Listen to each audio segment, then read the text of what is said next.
I always thought Christmas Eve was supposed to feel magical, a hush in the air, the promise of warmth and laughter, the scent of cinnamon and pine drifting through every room. But as I stood in the kitchen of our new house, hands trembling over a bowl of potatoes, I felt only the weight of expectation pressing down on my shoulders. The house was beautiful, yes, gleaming countertops, polished floors, a tree so perfectly decorated it could have graced a magazine cover. But beauty, I was learning, could be a fragile thing, easily shattered by the smallest crack. I glanced at the clock. 4:30. The first guests would arrive any minute. My heart thudded in my chest, a steady reminder that this wasn't just any Christmas. It was our first in the new house, the one my parents had insisted would be a fresh start for all of us. I wanted to believe them. I wanted to believe that a new address could erase old wounds, that a different set of walls could keep the past at bay. But as I moved through the rooms, straightening a pillow here, adjusting a candle there, I couldn't shake the feeling that we'd brought all our baggage with us, neatly packed and hidden behind polite smiles. The doorbell rang, sharp and insistent. I wiped my hands on my apron and forced a smile, rehearsing the words I'd practiced in the mirror. "Merry Christmas." "Come in, come in." My parents stood on the porch, bundled in their winter coats, arms full of gifts and casseroles. My mother's eyes swept over the entryway, her lips pursed in silent appraisal. My father, ever the peacemaker, pressed a kiss to my cheek and whispered, "You've outdone yourself, Margaret." I wanted to believe him, but I saw the flicker of worry in his eyes, the same worry I'd seen so many times before. Behind them, my son David lingered, hands shoved deep in his pockets, shoulders hunched against the cold. He was 17 now, tall and quiet, with a gaze that seemed to look right through me. I remembered when he was small, how he'd run into my arms after school, breathless with stories. Now he barely met my eyes. I reached for him, but he sidestepped my hug, mumbling a greeting before disappearing down the hall.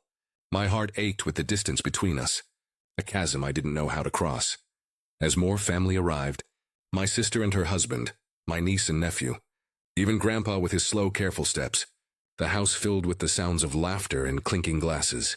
But beneath the surface I felt the tension, a current running through every conversation. My mother's sharp glances at David, my father's forced cheer, my own nervous laughter.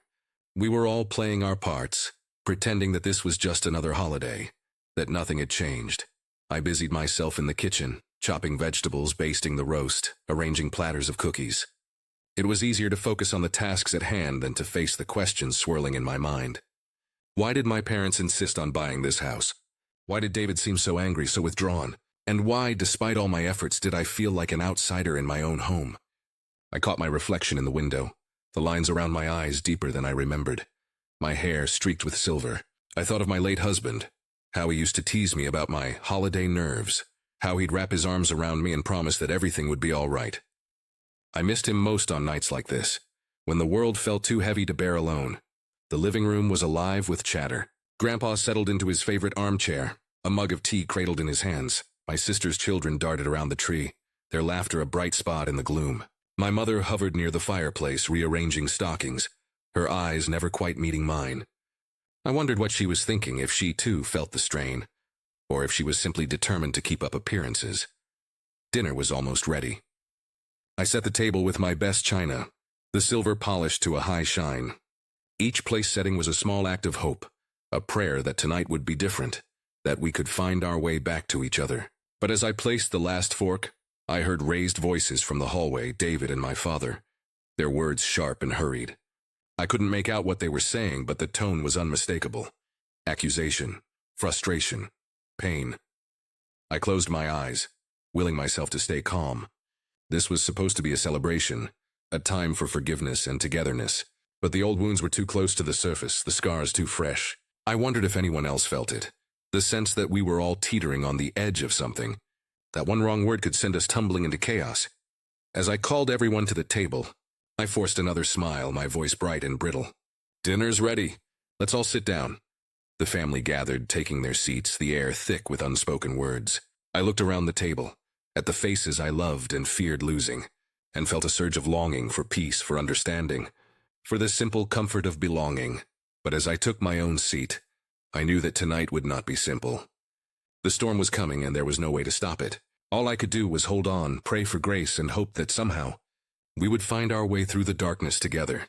They say a house is just 4 walls and a roof, But I've always believed it's more than that. It's the place where memories are made, where laughter echoes down the hallways, where secrets are whispered behind closed doors.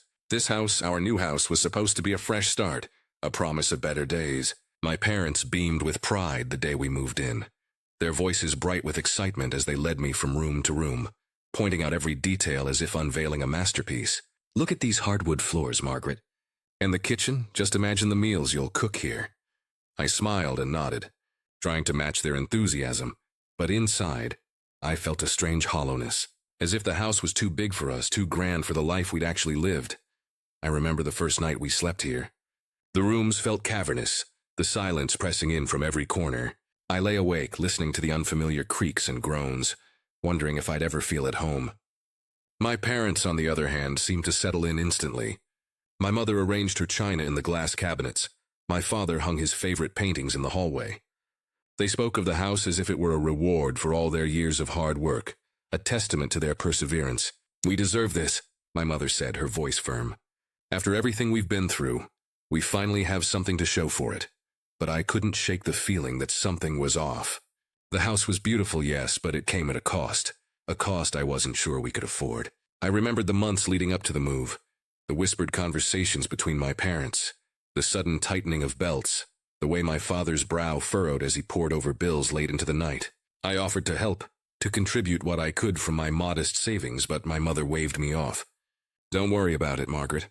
We have it under control." Still, I saw the worry in her eyes, the way she clung to my father's arm as if afraid he might slip away. There were sacrifices, of course. Vacations postponed, new clothes left on store racks, dinners that grew simpler and sparser. David noticed too. He asked why we couldn't go to the beach that summer, why his birthday party was smaller than usual. I tried to explain, to reassure him that things would get better, but the words felt empty. I hated lying to him, hated the way his eyes searched mine for answers I couldn't give. Sometimes, late at night, I'd find my father sitting alone in the living room, staring at the fireplace. He'd look up as I entered, forcing a smile. "Just thinking, sweetheart. Go on to bed."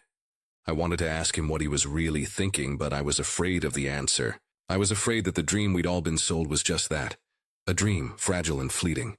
The day we signed the papers, my parents were jubilant. My mother hugged me tightly, her eyes shining with tears. "This is for you, Margaret. For David, so you'll always have a place to call home." I wanted to believe her, to let myself be swept up in her joy, but a small voice inside me whispered that nothing in life came without a price. I wondered what we'd given up to make this dream a reality, what corners had been cut, what debts had been quietly accumulated.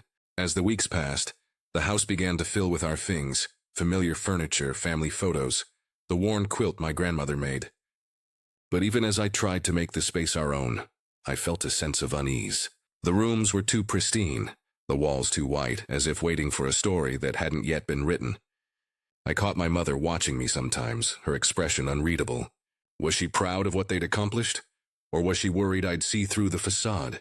One afternoon, as I unpacked boxes in the attic, I stumbled across a folder stuffed with receipts and bank statements. My heart pounded as I flipped through the pages, loans, credit card bills, a second mortgage I hadn't known about. I felt a wave of anger and betrayal, quickly followed by guilt. My parents had always done their best for me, sacrificed so much to give me a good life. Who was I to question their choices? But the questions lingered, gnawing at the edges of my mind. The house became a battleground between hope and fear. Some days I'd catch a glimpse of sunlight streaming through the windows and feel a surge of gratitude. Other days the shadows seemed to lengthen, and I wondered if we'd built our future on shaky ground. I tried to talk to David about it, but he just shrugged, retreating into his music and his phone. I missed the days when he'd confide in me, when we'd sit together on the porch and dream about the future. My parents continued to insist that everything was fine, that the house was a blessing. But I saw the strain in their faces, the way my mother's hands trembled as she poured her morning coffee, the way my father's laughter grew brittle. I wanted to believe in the dream, to trust that we'd made the right choice. But deep down, I knew that dreams could turn to dust, that sometimes the things we wanted most came at the greatest cost. As Christmas approached, the house filled with decorations and the scent of baking bread. My parents threw themselves into preparations, determined to make this holiday perfect. But beneath the surface I felt the tension building, a storm gathering on the horizon. The house, Once a symbol of hope now felt like a fragile shell, holding together a family on the brink. I wondered how long we could keep up the illusion, how long before the truth came crashing in. Every family has its rituals, the small acts that stitch one year to the next and make the holidays feel like home. Ours were no different. We always began Christmas dinner with a toast, my father raising his glass, my mother beaming at his side, the rest of us following suit, laughter and clinking crystal echoing through the room. This year, the table was set with the same old china, the same faded red tablecloth, the same silver candlesticks that had graced our celebrations for decades. But as I looked around, I felt the weight of change pressing in, threatening to unravel the comfort of our traditions. My mother bustled from the kitchen, cheeks flushed, carrying the roast on a platter as if it were a trophy. "Everyone to the table," she called, her voice too bright, too eager. My father followed, carving knife in hand, his smile stretched a little too wide. I watched them, searching for the warmth I remembered. But their cheerfulness felt brittle, like a mask that might crack at any moment. David slouched into his seat at the far end of the table, eyes fixed on his phone, thumbs moving in silent conversation with someone far away. I wanted to reach out to pull him back into the fold, but I didn't know how. He'd grown so distant these past months, his laughter replaced by silence, his hugs by shrugs. I missed the boy who used to beg for a second helping of mashed potatoes, who'd sneak extra cookies when he thought I wasn't looking. Now he barely touched his food, pushing it around his plate as if it were a chore. My sister and her family filled the other side of the table, their voices rising and falling in a familiar rhythm. Her husband told the same jokes he told every year. Her children giggled and squabbled over the wishbone, and for a moment, I almost believed we could slip back into the comfort of the past. But then I caught my mother's eye, saw the flicker of worry behind her smile, and the illusion shattered. We bowed our heads for grace, my father's voice steady as he thanked God for family, for health, for the roof over our heads. I murmured the words, but my mind wandered, replaying the arguments I'd overheard, the secrets I suspected. I wondered if anyone else felt the tension, the way the air seemed charged with things left unsaid. Dinner began, and the old rituals unfolded.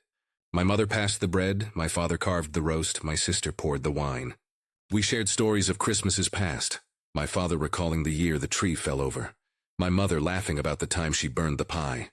But even as we laughed, I sensed the strain in every word, the effort it took to keep the conversation light. David barely spoke, answering questions with one-word replies, his gaze fixed somewhere beyond the table. My mother tried to draw him out, asking about school, about his friends, but he only shrugged, his answers clipped and distant. I felt a pang of guilt, wondering if I'd failed him somehow, if my own worries had pushed him further away. My parents, meanwhile, seemed determined to keep the mood festive. My mother refilled glasses, her laughter ringing a little too loudly. My father told stories from his childhood, his voice booming, his eyes darting to me as if seeking approval. I smiled and nodded, but inside I felt a growing sense of unease. Their cheerfulness felt forced, a performance for the benefit of the family or perhaps for themselves. As the meal wore on, the conversation turned to the new house. My mother gushed about the kitchen, the garden, the neighbors who'd dropped off cookies. My father boasted about the fireplace, the sturdy roof, the good bones of the place.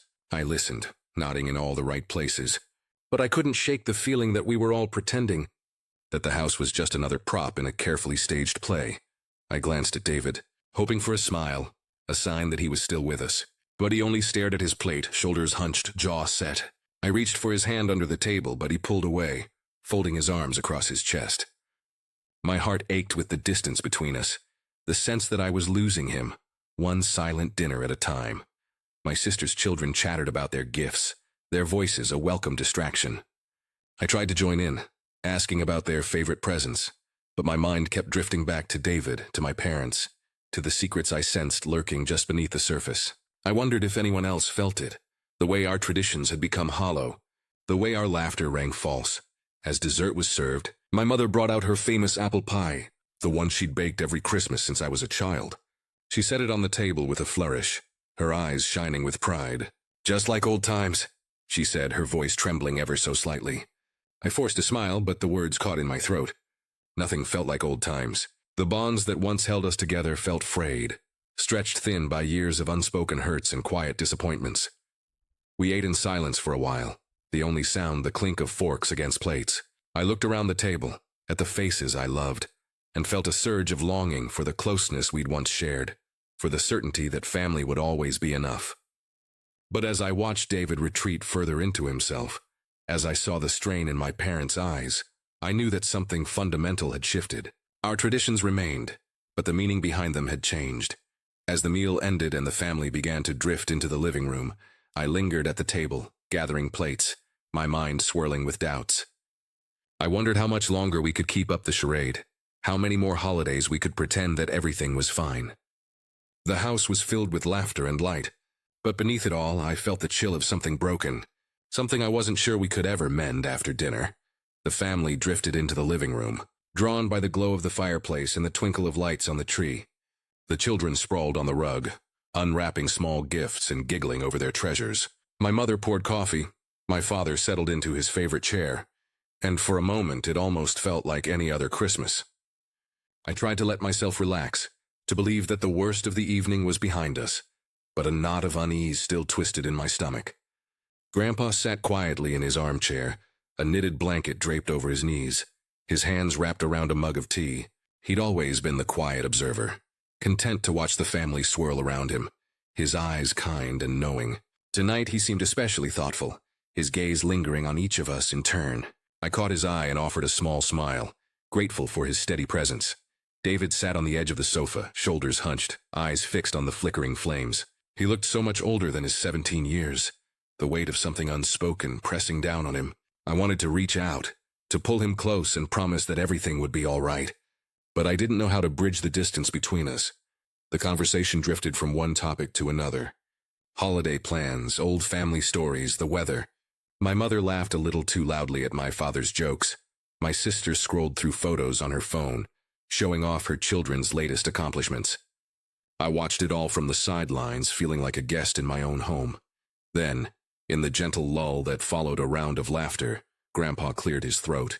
The room quieted, everyone turning to him out of habit and respect. He looked at David, his eyes soft and searching. "So, David," he said, his voice warm and steady, "did you like the new house, son?" The question hung in the air, simple and innocent, yet somehow charged with meaning. David's head snapped up, his eyes wide and startled. For a heartbeat, he didn't move, didn't speak. The room seemed to shrink around us, the laughter fading into a heavy silence. I felt my heart begin to race, a cold sweat prickling at the back of my neck.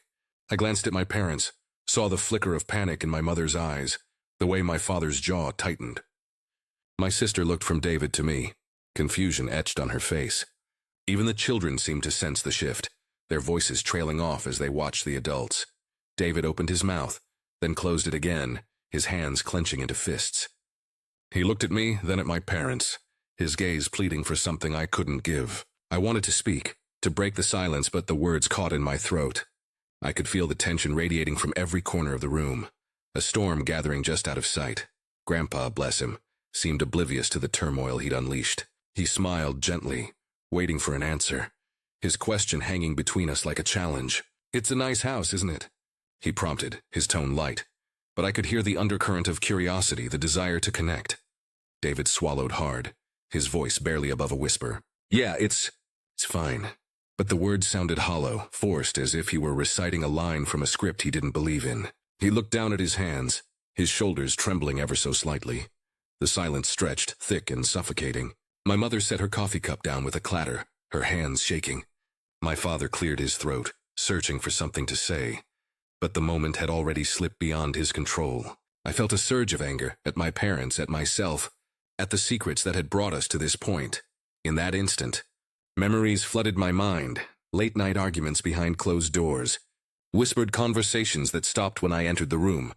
The day I found the folder of bank statements in the attic, I remembered the look on my father's face when I confronted him, the way he'd avoided my questions, insisting that everything was fine. I remembered the way David had withdrawn, his laughter fading, his eyes growing wary and guarded. I realized with a jolt that Grandpa's question had pierced the fragile shell we'd built around ourselves. It had exposed the fault lines running through our family, the cracks we'd tried so hard to ignore. I saw it in the way my parents avoided each other's gaze, in the way David shrank into himself, in the way my own hands trembled in my lap. The room felt colder now, the fire's warmth unable to chase away the chill. I wanted to reach for David, to pull him into my arms and shield him from the pain, but I knew it was too late for easy comforts. The truth was out there now, hovering just beyond our reach, demanding to be faced. Grandpa, sensing the tension, tried to smooth things over. I just meant it's a big change moving to a new place. Takes some getting used to, that's all. He smiled at David, his eyes kind, but the damage was done. The question had been asked, and there was no taking it back. My parents exchanged a glance, a silent conversation passing between them. My mother forced a laugh too high and brittle. Of course he likes it, Dad, we all do. It's a wonderful house.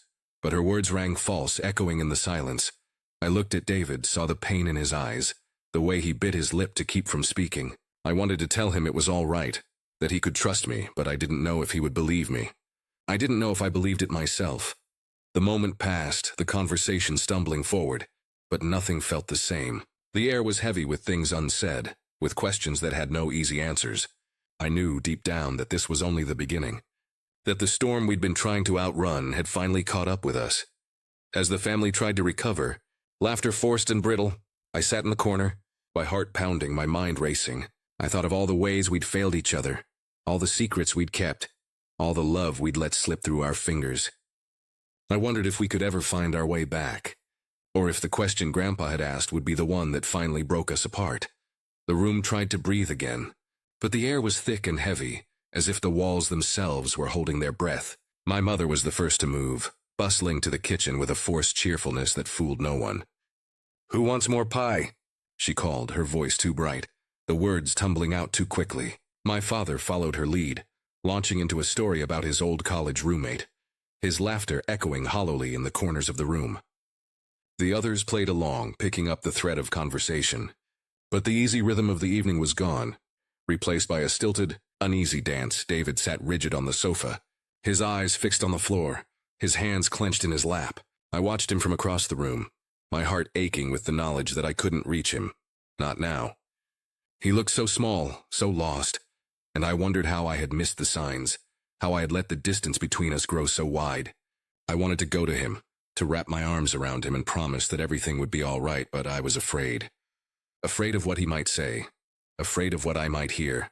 My parents moved through the room like actors in a play, their smiles painted on, their voices pitched just a little too high. My mother pressed a slice of pie into my hand, her fingers trembling. "Eat, Margaret. You need your strength." I nodded, forcing a smile, but the pie tasted like ashes in my mouth. My father poured himself another glass of wine, his hands shaking as he raised it to his lips. I caught him glancing at my mother, a silent question passing between them, and I knew, without knowing how I knew, that they were hiding something from me.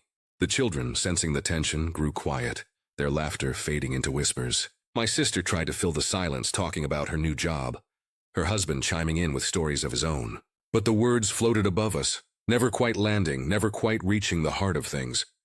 I felt like I was watching my family from a distance, separated by a pane of glass I couldn't break. David stood suddenly, mumbling something about needing air, and slipped out onto the porch. I watched him go, my chest tightening with worry. My mother started to rise, but my father caught her arm, shaking his head. "Let him be," he murmured, his voice low. "He just needs a moment." I wanted to protest, to follow David into the cold night, but I stayed rooted to my chair, paralyzed by uncertainty. The conversation limped along, my parents steering it away from anything real, anything that might touch the raw nerve exposed by Grandpa's question. I listened to their words, searching for meaning, for reassurance, but found only empty platitudes and half-truths. I wondered how long they had been keeping secrets, how many times they had chosen silence over honesty. My mind raced with questions. What was it about the house that made David so uneasy? What were my parents hiding behind their smiles? I replayed the moment in my mind, the way David had frozen, the way my parents had looked at each other, the way the room had gone so still. I felt the old ache of betrayal stirring in my chest, the fear that I was once again on the outside, looking in. As the evening wore on, the family began to drift away, gathering coats and saying their goodbyes. My mother hugged me tightly, her voice soft in my ear. "It was a lovely evening, Margaret. Thank you for everything." I nodded, swallowing the lump in my throat, and watched as she and my father disappeared into the night. I stood alone in the quiet house, the echoes of laughter and conversation fading into silence. I looked around at the gleaming floors, the twinkling lights, the carefully arranged decorations, and felt a wave of emptiness wash over me. The house was beautiful, but it felt like a stage set, the truth hidden behind painted scenery and practiced lines. I pressed my hand to my chest, willing my heart to slow, to steady. I knew deep down that something was wrong, that the cracks in our family's facade were growing wider with every passing day. I didn't know what secrets my parents were keeping, or why David was slipping away from me, but I knew I couldn't ignore it any longer. The silence after Grandpa's question had spoken louder than any words, and I was left with only my doubts, my fears, and the certainty that the truth would not stay hidden forever.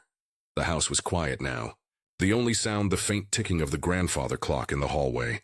I stood at the window, watching the snow fall in slow, silent drifts, and let my mind wander back to the months before we moved here. Back to the days when everything began to change, though I didn't see it at the time. It started with small things. My parents whispering in the kitchen after they thought I'd gone to bed, their voices low and urgent. I'd catch glimpses of them huddled over stacks of papers, my father's brow furrowed, my mother's lips pressed into a thin line.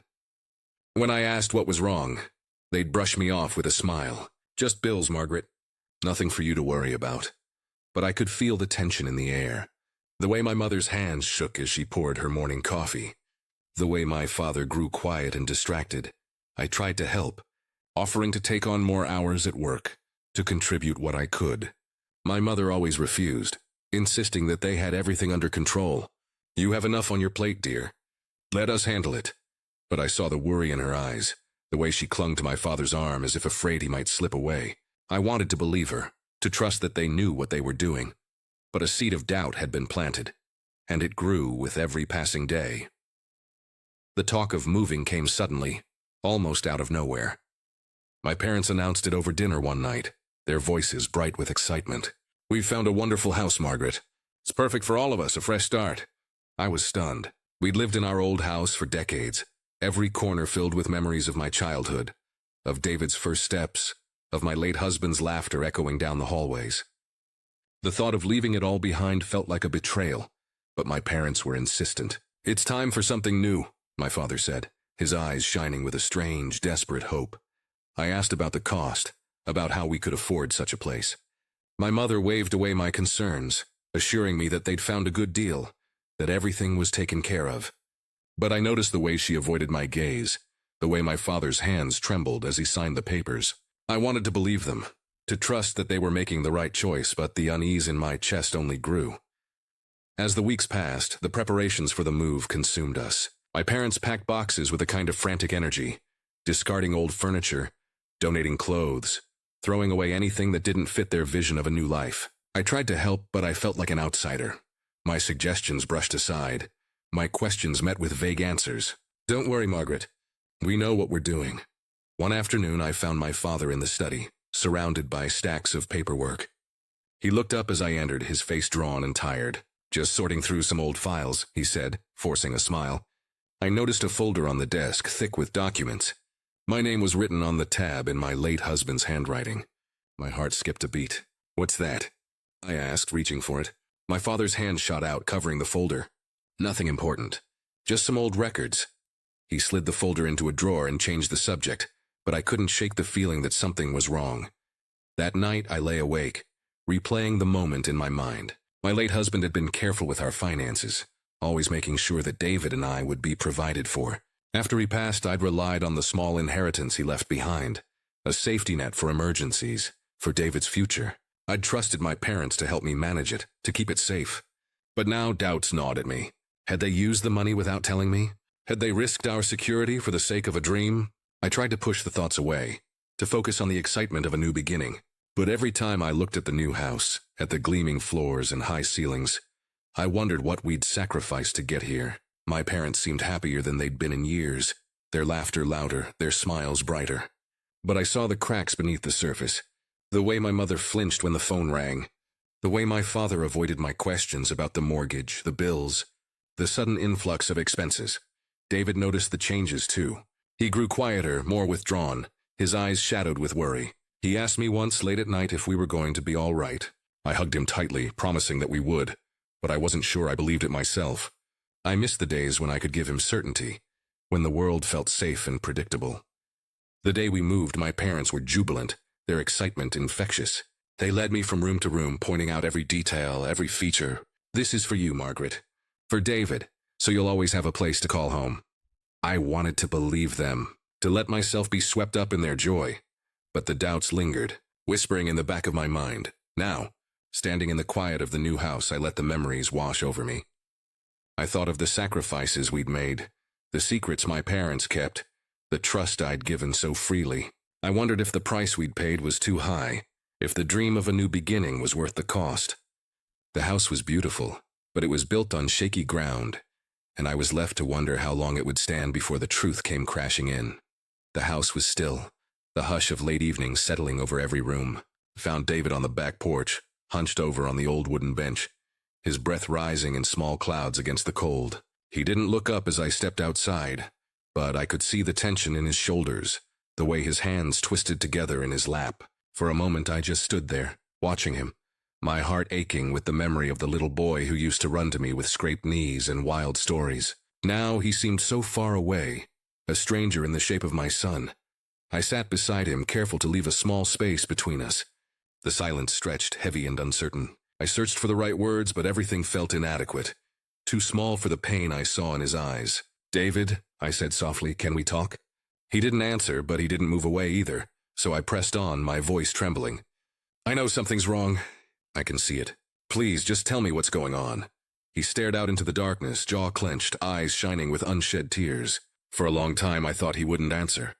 Then in a voice so quiet I almost missed it, he said, "I heard them, Mom, Grandma, and Grandpa. I heard what they said about the house." My breath caught.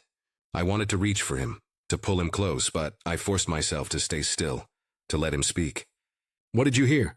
I asked, my voice barely above a whisper. He swallowed hard, his hands tightening into fists. They were in the kitchen. They didn't know I was there. Grandpa was worried about the money, about how much everything cost. Grandma told him not to worry, that they'd use Dad's money. She said it was the only way we could afford this place. He looked at me then, his eyes searching mine for answers, for comfort, for something I wasn't sure I could give. "Is it true, Mom? Did they use Dad's money without telling you?" I felt the world tilt beneath me, the ground shifting in a way that made me dizzy. I wanted to deny it, to tell him it was all a misunderstanding. But the truth was there in his eyes, in the ache in my own chest. "I don't know," I admitted, my voice breaking. "I didn't know. I trusted them. I thought they were looking out for us." He shook his head, a bitter laugh escaping his lips. "I thought this house was supposed to be a new start. But it's just another lie, isn't it? They didn't even ask you. They just took it, like it didn't matter, like Dad didn't matter." His words cut deep, sharper than any knife. I reached for his hand, desperate to bridge the distance between us. "David, your father mattered. He mattered so much. Everything I've done, everything I've tried to do, it's all been for you. I never wanted this. I never wanted you to feel like you didn't belong." He pulled his hand away, wiping at his eyes. "I just don't understand, Mom. Why didn't they tell us? Why did they have to lie? I thought family was supposed to be honest. I thought we were supposed to trust each other." I felt tears prick at my own eyes, the weight of his disappointment settling over me like a shroud. "I don't know why they did it, David. Maybe they thought they were helping. Maybe they were scared, but it wasn't right. You deserve to know." I deserve to know. He looked at me, his expression raw and vulnerable. "I feel like I don't even know them anymore. I feel like I don't know who to trust." I wanted to promise him that everything would be okay, that we'd find a way through this, but the words felt hollow. Instead, I reached out again, this time resting my hand gently on his shoulder. "I'm so sorry, David. I'm so sorry you had to find out this way. I wish I could take away the hurt. I wish I could make it right." He didn't pull away this time, but he didn't lean into my touch either. He just sat there, staring out into the night, his pain radiating between us. "I miss Dad," he whispered. "I miss the way things used to be." My heart broke for him, for the boy he'd been and the young man he was becoming. "I miss him too," I said, my voice thick with emotion. "Every single day. But we still have each other, David. We still have our memories, our love. That's something no one can take from us." He was quiet for a long time, the silence stretching between us like a bridge we were both afraid to cross. Finally, he spoke, his voice small and uncertain. "What are we going to do, Mom?" I took a deep breath, steadying myself. "We're going to face this together. We're going to talk to Grandma and Grandpa. We're going to get the truth. And no matter what happens, I promise you I will always fight for you. I will always put you first." He nodded, wiping his eyes again. "Okay." It was just a word, but it was enough. a small step toward healing, a crack in the wall that had grown between us. We sat together in the cold, the snow falling softly around us, and for the first time in a long while, I felt a glimmer of hope.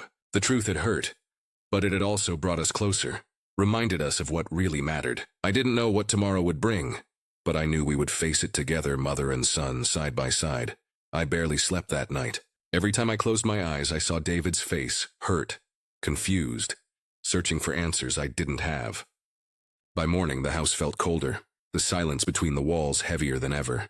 I moved through the motions of breakfast, my hands shaking as I poured coffee, my mind replaying every conversation, every moment of doubt. I knew what I had to do. I couldn't let this fester any longer. I couldn't let my son carry the weight of secrets that weren't his to bear. My parents arrived just after 10, arms full of leftovers and holiday cheer, their voices echoing through the hallway. My mother's eyes sparkled as she set a tin of cookies on the counter, my father humming a Christmas tune under his breath. For a moment I almost faltered, almost let myself believe in the illusion of normalcy. But then I saw David, standing in the doorway, his expression closed off, and I remembered the promise I'd made him. I would fight for him. I would fight for the truth. Can we talk? I asked, my voice steady but cold. My parents exchanged a glance, the first crack in their cheerful facade. My mother's smile faltered. My father's humming stopped. Of course, dear, my mother said, her tone cautious. We moved to the living room, the three of us sitting in a triangle of tension, David hovering just out of sight in the hallway. I took a deep breath, feeling the weight of years pressing down on me. I know about the money, I said quietly. David overheard you talking. He knows you used his father's inheritance to buy this house. I need you to tell me the truth. For a moment, neither of them spoke. My mother's hands twisted in her lap. My father stared at the floor. The silence stretched, thick and suffocating. Finally, my father spoke, his voice rough. We did what we thought was best, Margaret. We wanted to give you and David a home, a future. We never meant to hurt you. I felt anger flare in my chest, hot and sharp. You never meant to hurt me? You took the money without asking. You lied to me. You lied to David. How could you think that was best? My mother's eyes filled with tears. We were scared, Margaret. After your husband died, you were so lost. We were all lost. The bills kept piling up. The old house needed repairs we couldn't afford. We thought if we started over, things would get better. I shook my head, the old wounds reopening. You should have trusted me. You should have talked to me. Instead, you made decisions behind my back, decisions that affected my son, my family. Do you know what that did to us? To David? My father's jaw tightened. We did what we had to do. We've always taken care of you, Margaret. Ever since you were a little girl. We sacrificed so much. Your mother worked 2 jobs. I gave up promotions.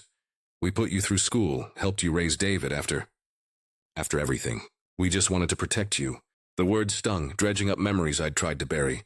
The years of leaning on them, of letting them step in when I was too tired, too broken to stand on my own. I remembered the gratitude, but also the resentment, the feeling of being smothered, of never quite being trusted to make my own choices. I know you sacrificed for me. I know you love me, but love isn't control. Love isn't making decisions for me, or for David. He's not a child anymore. He deserves honesty. So do I. My mother's tears spilled over, her voice trembling. We were afraid, Margaret. Afraid you'd fall apart, that you'd lose everything. We thought we were helping. I looked at her, really looked at her, and saw the fear etched into every line of her face. The fear of losing me, of losing David, of losing the family she'd worked so hard to hold together. For a moment my anger softened, replaced by a deep, aching sadness. I needed you to believe in me, I said quietly. I needed you to trust that I could handle it, even if it was hard. I needed you to let me make my own mistakes. My father's voice was harsh, defensive. We did what we thought was right. Maybe it wasn't perfect, but we did it out of love. Love without trust isn't love, I replied, my voice breaking. It's fear. And it's tearing us apart. David stepped into the room then, his presence a silent accusation. He looked at my parents, his eyes red-rimmed but clear. You should have told us, he said, his voice steady. You should have let Mom decide. You should have let me decide. I'm not a little kid anymore. My mother reached for him, but he stepped back, shaking his head. I don't know if I can forgive you, he whispered. Not yet, the words hung in the air, raw and final. My parents looked shattered, their carefully constructed world crumbling around them. My mother sobbed quietly. My father's shoulders slumped in defeat. I felt the urge to comfort them, to smooth things over, but I knew that would only bury the truth deeper. We needed to face this, to let the pain surface. To let the wounds breathe. Old resentments bubbled up. My mother's disappointment when I chose to stay home with David instead of pursuing a career. My father's frustration with my independence. My own guilt for leaning on them for so long. Every sacrifice, every misunderstanding, every unspoken hurt came rushing to the surface. A torrent of emotion that threatened to sweep us all away. "We can't keep doing this," I said, my voice shaking. "We can't keep pretending everything is fine. We have to be honest, even if it hurts. We have to let each other go, just a little, so we can find our own way." My father looked at me, his eyes filled with regret. "I'm sorry, Margaret. I truly am. We never wanted to hurt you. We just didn't know how to let go." My mother wiped her eyes, her voice barely a whisper. "We love you. We love David. We just wanted to keep you safe." I nodded, tears streaming down my face. "I know, but you have to let us live our own lives. You have to trust us, even if it scares you." The room was silent, the weight of years pressing down on all of us. For the first time, I saw my parents not as the pillars of my world, but as people flawed, frightened, trying their best and sometimes failing. I saw my own part in the cycle, the ways I'd clung to them, the ways I'd let fear guide my choices. David stood beside me, his hand finding mine. Together we faced my parents, the four of us bound by love and pain, by hope and disappointment. The family I'd always believed was unbreakable had been tested, stretched to its limits. I didn't know what would come next, if we could ever truly heal. But I knew this, the truth was out and there was no going back. We sat in the aftermath, the silence deep and uncertain, each of us lost in our own thoughts. The family had unraveled, the old patterns shattered. But in the ruins I saw the faintest glimmer of something new, a chance to rebuild, not on secrets and sacrifice, but on honesty and trust. It would not be easy. It would not be quick. But for the first time I believed it might be possible. The house was full, yet I had never felt so alone. The voices of my family drifted from the kitchen, my mother's soft weeping, my father's low, apologetic murmurs, David's footsteps pacing the hallway. I stood in the doorway of my bedroom, the door half closed, the world outside muffled and distant. I pressed my forehead to the cool glass of the window, watching the snow swirl in the gray morning light, and let the silence settle over me like a heavy blanket. I thought about everything that had been said, every wound laid bare, every truth that had finally clawed its way to the surface. I felt raw, exposed, as if my skin had been stripped away and every nerve was left trembling. I wondered if this was what honesty felt like, painful, necessary, and impossibly lonely. I tried to remember who I was before all of this. Before the secrets, before the move, before the weight of everyone else's expectations had pressed me into a shape I barely recognized. I was a daughter, a mother, a widow. I was the one who held everyone together, who smoothed over arguments, who made sure the holidays happened, who kept the peace even when it cost me pieces of myself. But now, standing in the quiet, I wondered if I had lost myself in the process. Had I become nothing more than a caretaker, a mediator, a shadow in my own life? The thought of leaving flickered through my mind, sharp and sudden. I imagined packing a bag, slipping out into the cold, letting the snow swallow my footprints. I imagined starting over somewhere new, somewhere no one knew my name or my history. The idea was tempting, a clean slate, a chance to breathe.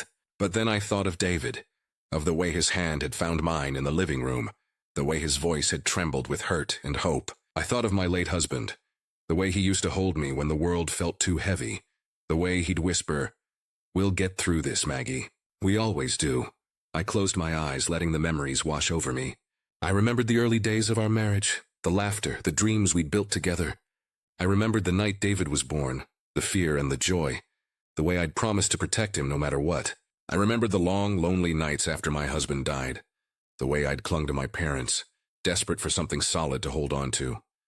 I realized with a jolt that I had been running ever since, running from grief, from responsibility, from the terrifying freedom of making my own choices. But I couldn't run forever. I couldn't leave David, not now, not when he needed me most.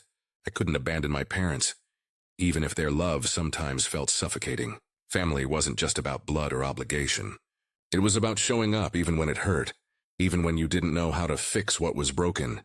I took a shaky breath, wiping the tears from my cheeks. I wasn't sure what would happen next.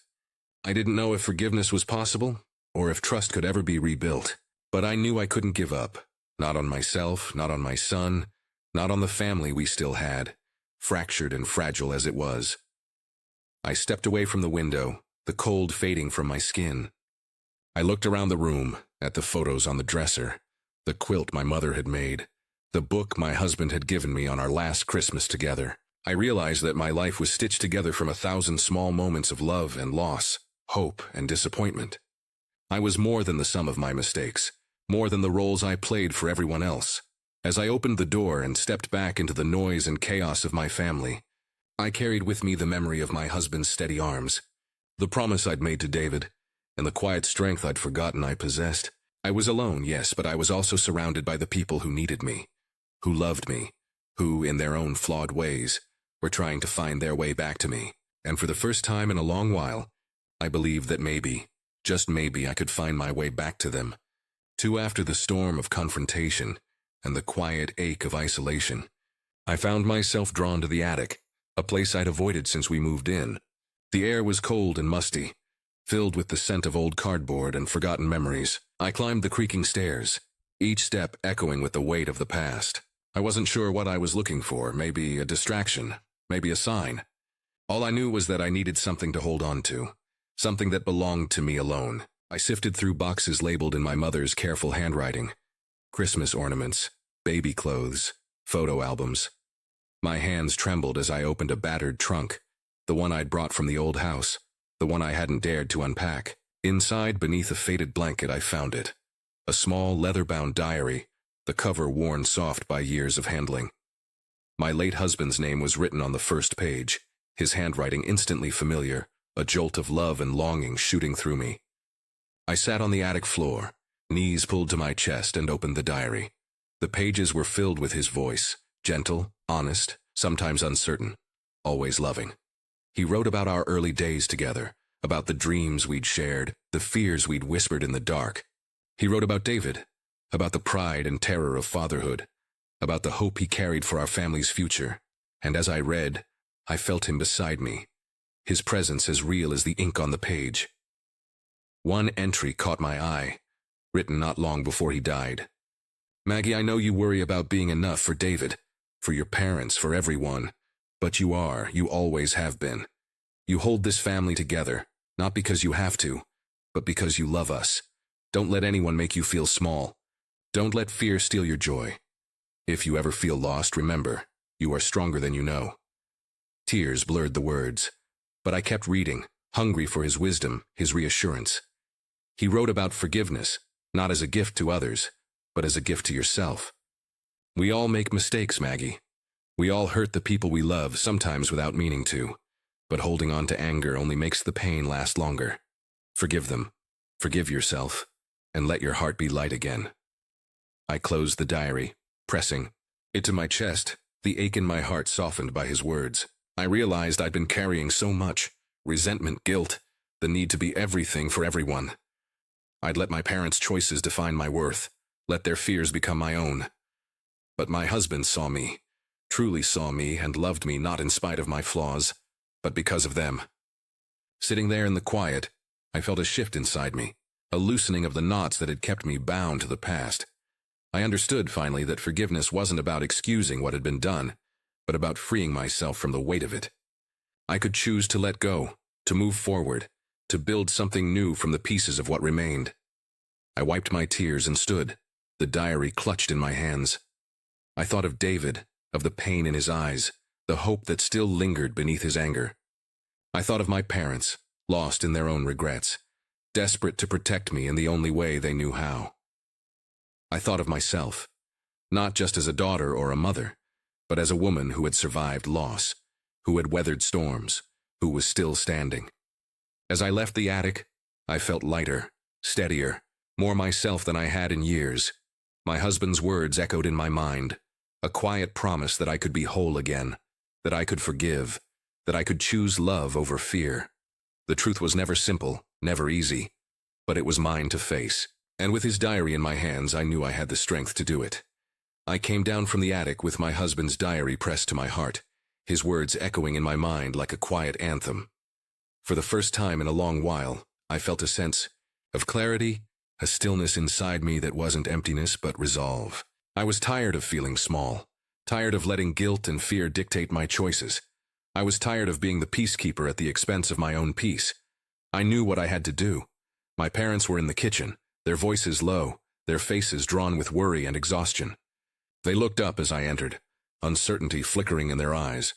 I took a deep breath, steadying myself, and sat across from them at the table. The diary rested in my lap, a silent reminder of the strength I carried within me. "I need to talk to you," I began, my voice calm but unwavering. "Not as your daughter, not as someone who needs your approval, but as a woman who deserves honesty and respect." My mother's eyes filled with tears, but I didn't let myself falter. "I know you love me. I know you thought you were protecting me. But what you did, using the inheritance without telling me, making decisions about my life and David's without my consent, was wrong. It hurt me. It hurt David. And it broke the trust I had in you." My father tried to speak, but I held up a hand, gentle but firm. "Please let me finish. I've spent so much of my life trying to make everyone happy, trying to keep the peace, trying to be the daughter you wanted me to be. But I can't do that anymore. I won't." I looked at them, really looked at them, and saw not just my parents but two people who were as lost and afraid as I had been. "I need you to understand that I am not a child. I am not helpless. I am capable of making my own decisions, even if they're not the ones you would make. I need you to respect that. I need you to trust me." My mother's hands trembled as she reached for mine, but I kept my hands folded in my lap. "I love you, Mom. I love you, Dad. But I need boundaries. I need space to make mistakes, to learn, to grow. I need you to stop trying to fix everything for me. I need you to let me live my own life." My father's voice was rough with emotion. "We just wanted to help, Margaret. We didn't want you to feel alone." I nodded, my resolve softening but not breaking. "I know, but I have to find my own way. I have to be allowed to fall and get back up on my own. That's the only way I'll ever truly heal." I stood, the diary still in my hands, and looked at them one last time. "From now on, I will be making the decisions that affect my life and David's. I will ask for your advice when I need it, but I won't be guided by fear or guilt anymore. I won't let myself be taken for granted. I deserve better, and so does David." My mother's tears spilled over, but she nodded, her voice barely a whisper. "We're sorry, Margaret. We never meant to hurt you. We didn't know how to let go." I smiled, a small, sad smile. "Letting go doesn't mean you stop loving me. It means you trust that you've raised me well enough to stand on my own." My father reached for my hand, and this time I let him take it. His grip was warm, trembling. "We're proud of you, Margaret. We always have been. We lost sight of that." I squeezed his hand, feeling the old pain begin to loosen its hold. "Thank you." That's all I needed to hear. As I left the kitchen, I felt lighter, as if a weight I'd carried for years had finally been set down. I knew the road ahead wouldn't be easy. There would be more hard conversations, more moments of doubt and fear. But I also knew that I had reclaimed something precious, my dignity, my agency, my right to choose the life I wanted for myself and for David. I walked through the house, the diary pressed to my chest, and felt a quiet pride blooming inside me. I was no longer just a daughter, or a mother, or a widow. I was Margaret, whole, worthy, and finally free to be myself. The house was hushed when I woke, the kind of quiet that feels like a clean slate. Moonlight crept through the curtains, painting soft gold across the floorboards. For the first time in weeks, I didn't feel the weight of dread pressing on my chest. Instead, there was a gentle stillness, a sense that something had shifted, that the storm had finally passed. I moved through the house, the familiar creaks and groans greeting me like old friends. In the kitchen, I found my parents sitting side by side at the table, their hands wrapped around steaming mugs of coffee. They looked up as I entered, and for a moment none of us spoke. There was no need for pretense, no need to fill the silence with empty words.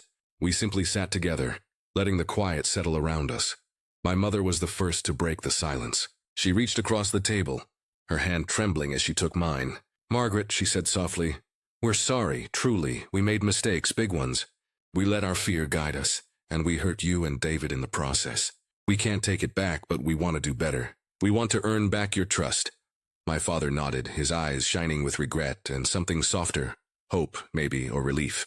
"We're proud of you, Margaret. We always have been. We lost sight of how strong you are. We promise to respect your boundaries, to let you make your own choices. We love you, and we're sorry for not showing it the right way. I squeezed their hands, feeling the old pain begin to ease. Thank you, I whispered. That's all I ever wanted, to be seen, to be trusted. I love you both. We'll get through this together. The air felt lighter, the tension that had haunted us finally beginning to dissolve. We sat for a while sipping coffee, sharing quiet smiles. It wasn't perfect, but it was real. And that was enough. David appeared in the doorway, rubbing sleep from his eyes, his hair sticking up in wild tufts. He hesitated, glancing between me and my parents, uncertainty flickering across his face. I opened my arms, and after a moment he crossed the room and let me pull him close. He was taller than me now, but in that moment he was still my little boy, the one I'd promised to protect. I'm sorry, Mom, he whispered, his voice muffled against my shoulder. I didn't mean to make things harder, I didn't know how to talk about it. I held him tight, my heart swelling with love and relief. You never have to be sorry for telling the truth, David. I'm proud of you for speaking up, for being honest, even when it was hard. We're going to be okay. We're going to figure this out together. He pulled back, his eyes shining. I miss Dad, he said quietly. But I'm glad I have you. I brushed the hair from his forehead, smiling through my tears. I miss him too, but we carry him with us every day, in the way we love, in the way we forgive, in the way we keep moving forward. We spent the morning together, the four of us, moving through the rituals of Christmas with a new sense of purpose. We opened presents, shared stories, laughed at old memories. There was still sadness, still regret, but there was also hope. A fragile, precious thing, blooming in the quiet spaces between us. As I watched my parents and my son, I realized that this was what I'd been searching for. Not perfection, not the illusion of a flawless family, but the messy, beautiful truth of who we were. We were broken, yes, but we were also brave. We had faced the truth and we had chosen to forgive. And in that forgiveness, we had found the possibility of a new beginning. The sun climbed higher, filling the house with light. I looked around at the faces I loved, and for the first time in a long while, I felt at home. Not because of the house itself, but because of the honesty, the trust, and the love we were learning to share. Christmas morning had always been about hope, about the promise of something new. This year, that promise felt real. This year, we were ready to begin again. Forgiveness, I realized, is not a single moment, but a choice made again and again. Each time the old hurt rises up to remind you of what was lost. That morning, as the house filled with the gentle sounds of family, David's laughter drifting from the living room, my parents' quiet conversation in the kitchen, I felt the ache of betrayal begin to loosen its grip. I understood now that forgiveness was not about erasing the past, or pretending the pain had never existed. It was about letting go of the need to carry it, about freeing myself from the weight of resentment so I could move forward, lighter and more whole. I found my parents in the kitchen, standing close together, their faces etched with worry and hope. My mother looked up as I entered, her eyes searching mine for some sign that the rift between us could be bridged. My father cleared his throat, his voice gentle. Margaret, we know we can't undo what's been done. We know we hurt you, but we want to make things right if you'll let us. I took a deep breath, feeling the diary in my pocket, my husband's words a steady presence in my heart. I forgive you, I said, my voice steady. Not because it was okay, but because I don't want to live in anger anymore. I want to move forward. I want us to be a family again, but with honesty this time. With respect. My mother's tears spilled over, but her smile was genuine, relieved. Thank you, Margaret. We promise to do better. We promise to listen, to trust you, to let you make your own choices. I nodded, feeling a sense of peace settle over me. We all made mistakes. I know I've leaned on you too much. Let you take over when I should have stood on my own. But I'm ready now. I need you to let me try, even if I stumble. My father reached for my hand, his grip warm and reassuring. We're proud of you, Margaret. We always have been. We didn't know how to let go. I squeezed his hand, feeling the old wounds begin to heal. Letting go doesn't mean you stop loving me. It means you trust that I can find my own way. Later, I found David sitting by the window watching the snow fall. I sat beside him, the silence between us comfortable, no longer heavy with things unsaid. You know, I said quietly, forgiveness isn't just for them. It's for us too. We can't change what happened, but we can choose how we move forward. He nodded, his eyes thoughtful. I want to try, Mom. I want us to be okay. I smiled, brushing his hair back from his forehead. We will be. It won't be perfect, but it will be real. And that's enough. As the day unfolded, I watched my family move through the house with a new gentleness, a new respect for the boundaries we'd set. My parents asked before offering advice, listening more than they spoke. David opened up, sharing his thoughts and feelings without fear of being dismissed. We laughed, we cried. We remembered what it meant to be a family. Not because we were flawless, but because we were willing to forgive, to try again, to love each other through the messiness of it all. That evening, as I sat by the fire with the diary in my lap, I felt my husband's presence beside me, his love woven through every word, every memory. I knew he would be proud, not because we had avoided pain, but because we had faced it together and chosen to heal. Forgiveness was the gift I gave myself, the key that unlocked the door to a future I could shape on my own terms. It was the beginning of something new, a family built not on secrets or sacrifice, but on trust, honesty, and the quiet, enduring strength of love. As the day faded into evening, I wandered through the rooms of our house, letting my fingers trail along the banister, pausing to straighten a picture frame or smooth a wrinkle in the old quilt draped over the back of the sofa. The house was quiet but not empty. I could hear the gentle hum of conversation from the kitchen, the clatter of dishes, the soft laughter that floated up the stairs. For the first time since we moved in, I felt a sense of belonging settle over me. A warmth that had nothing to do with the furnace or the fire, but everything to do with the people inside these walls. I thought about what this house had meant to me when we first arrived. It was supposed to be a fresh start, a promise of safety and stability after so much loss. But instead, it had become a battleground, a place where secrets festered, where trust was broken, where I felt more like a guest than a daughter or a mother. I remembered the sleepless nights, the whispered arguments, the way I tiptoed through the halls, afraid to disturb the fragile peace. Now, as I looked around, I saw something different. The house was still the same creaky floors, the same drafty windows, the same stubborn door that stuck in the winter. But it felt changed, transformed by the honesty we'd fought so hard to find. The pain and betrayal hadn't disappeared, but they no longer defined the space. Instead, I saw the beginnings of something new, a home built not on perfection, but on forgiveness and understanding. I found David in the living room, curled up with a book, his feet tucked beneath him. He looked up as I entered, a shy smile tugging at his lips. "Hey, Mom," he said, his voice softer than it had been in weeks. I sat beside him, pulling the old quilt over both our laps. "I was thinking," I began, "maybe it's time we start some new traditions. Ones that belong to us, not just the ones we inherited, but the ones we choose together." He nodded, his eyes bright with hope. "Like what?" I thought for a moment, then smiled. "Maybe every Sunday we cook dinner together. Or we write down one thing we're grateful for and put it in a jar. Or we take turns picking a movie and watching it as a family, no matter how silly it is." I glanced at him, searching his face for any sign of resistance, but he only grinned wider. "I like that," he said. "I think Dad would have liked it too." My heart swelled with love and pride. "I think so too." Later, I gathered my parents in the dining room, the table still set with the remnants of our Christmas meal.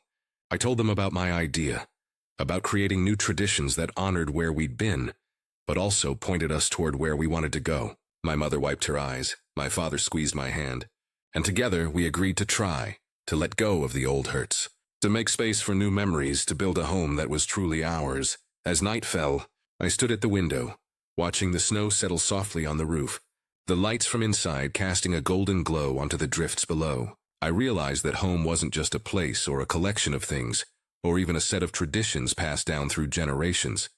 Home was the people who filled the rooms with laughter and forgiveness, with hope and second chances. Home was the courage to face the truth, to forgive, to begin again. I turned away from the window, drawn back to the warmth and noise of my family. The house, once a symbol of pain and uncertainty, had become a place of healing, a place where we could grow together into something stronger than we'd ever been before. And as I joined my family, I knew that whatever the future held, we would face it side by side, building a home rooted not in fear or regret, but in honesty, love, and the promise of new beginnings. The table was set for one more than we needed, as it always was. I placed the last plate down and paused, my gaze lingering on the empty chair at the head of the table, the place where my husband used to sit, where his laughter once filled the room and his steady presence anchored us all. Even now, years after his passing, I found myself glancing toward that spot, half expecting to see his gentle smile, to hear his quiet encouragement when the world felt too heavy. The family gathered around me, their voices weaving together in a tapestry of warmth and new beginnings. My parents shared stories from their youth. David teased me about my cooking, and the house echoed with a kind of joy I thought we'd lost forever. Yet, in the midst of it all, the empty chair remained, a silent reminder of what we'd lost, but also of what we'd found. I looked at my son, at my parents, at the home we'd rebuilt from the rubble of secrets and sorrow. I realized that the empty chair would always be there in one form or another, for all of us. We all carry absences, loved ones gone, dreams unfulfilled, words we wish we'd said. But I also saw how we'd learned to live with those absences, to let them shape us without letting them define us. As I sat down, I felt the urge to speak, not just to my family, but to anyone who might be listening, anyone who's ever felt the ache of an empty chair at their own table. If you're hearing my story, I want you to know, families are never perfect. We hurt each other, we make mistakes, we keep secrets, and sometimes lose our way. But we also have the power to forgive, to choose honesty, to reach across the distance and begin again. Don't wait for the perfect moment or the perfect words. Don't let pride or fear keep you from the people you love. Cherish the time you have, even if it's messy, even if it's hard. Set an extra place at your table for the memories, for the hopes you're still holding on to, for the love that endures even after loss. Tonight, as we shared our meal, I felt my husband's presence in the laughter, in the forgiveness, in the quiet strength that held us together. The empty chair was no longer just a symbol of grief, but a reminder of how far we'd come, of the dignity we'd reclaimed, the hope we'd chosen, the healing we'd begun. So, wherever you are, whoever you're missing, I hope you find the courage to open your heart, to forgive, to gather your family close and make new memories. Life is short and love is always worth the risk. Our story isn't perfect, but it's ours, and that I've learned is more than enough.